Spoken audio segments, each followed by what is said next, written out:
I wouldn't recommend doing the mirror experiment again. It's something that I've really tried never to think about ever since I did it, and that was about 4 years ago, and still can't quite shift it out. I think I did it out of a kind of wanton curiosity more than anything else. It was probably boredom. There was a rumour going round at college that if you lit a candle and you put it in front of the mirror and then looked at yourself, there would be some kind of revelation, and there was. And I don't really want to talk about it, to be honest with you.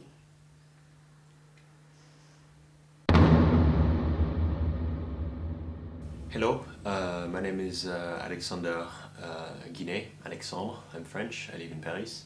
I am a student in media and communication. I do an MA. I heard for the first time of an experiment about a mirror from a friend of mine who believes in God and in those things. I was a bit intrigued, so I decided to study a bit, to research the internet a bit, and I discovered that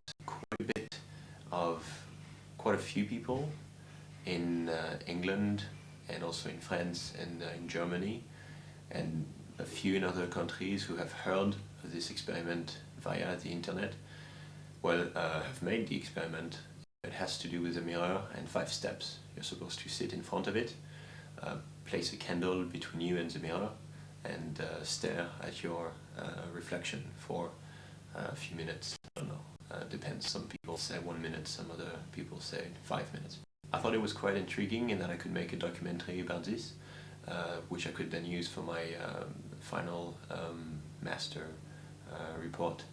So this is what I do. I'm starting to record this from my London hotel, small hotel in Camden Town. It seems to be the place where this mirror experiment started. I'm not very good on camera, I'm sorry, but I've decided to come to London and meet a few people who I've contacted through the internet, and then I will go to Munich, and then I will go to Paris, back at home, to show you what this thing seems to be. So this is my report. London. Everybody knows London. Before Munich, before Paris, this is where I was stopping. A bit like this guy, really. The Tube, Big Ben, the London Eye, Leicester Square, Piccadilly Circus, all the places that make it famous.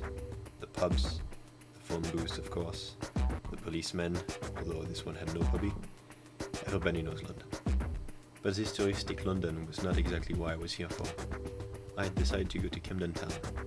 From what I found out on the internet, from the people I had met on certain forums, this is where it seemed that the mirror experiment had started, where the first people made it. Camden Town is quite something. The first time you go there, you are quite shocked at seeing all the crazy people with the crazy hair, with the crazy outfit. Camden Town is quite something spectacular the first time you go there.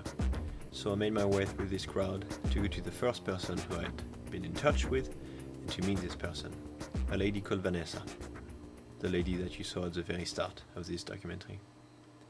It is in this house that Vanessa lived. She was close to Camden Town, she was close to this area, but she absolutely was not one of the special people that you would expect to meet in Camden Town.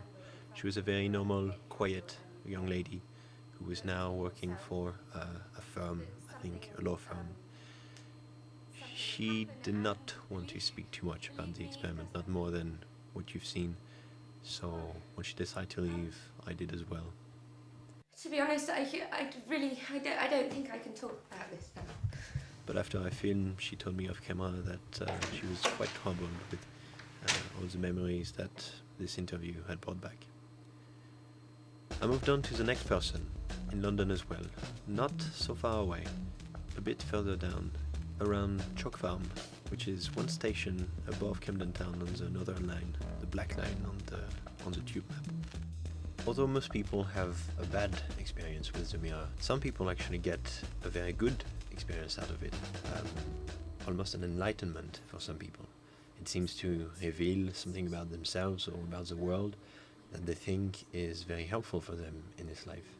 Carol was one of these people. She had a wonderful experience, and well, judge it for yourself. I didn't see very much. It was more about what I felt. Unbelievable. Just everything I'd ever worried about just went, just went.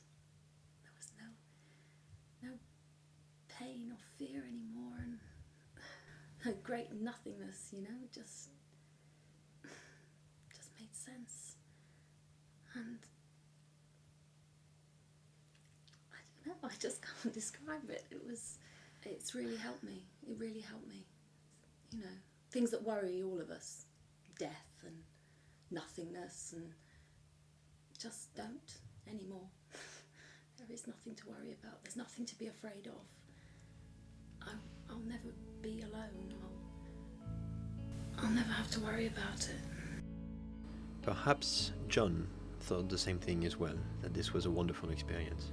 John is one of the people who remember this experience as being great, as being wonderful, as being helpful, but who really has turned darker in the way that they see the world, as if they had been revealed with something that they take for absolute truth, that forces them to be marginalized in their own vision, their own understanding of our world.